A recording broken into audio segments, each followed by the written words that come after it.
To other news now, murders continue to trend downwards in Jamaica. The latest data shared by the government indicate that 27 Jamaicans were murdered in the country as of January 24.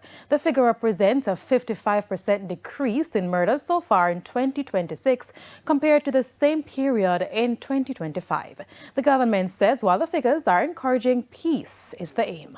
The Prime Minister and the National Security Minister is that we are not satisfied. We appreciate that there is no space for complacency, and at all times we are seeking to assess and reassess existing laws with a view of providing better support to the security forces to achieve the overarching goal of protecting the Jamaican citizenry and ensuring that peace reigns across all sections of Jamaica.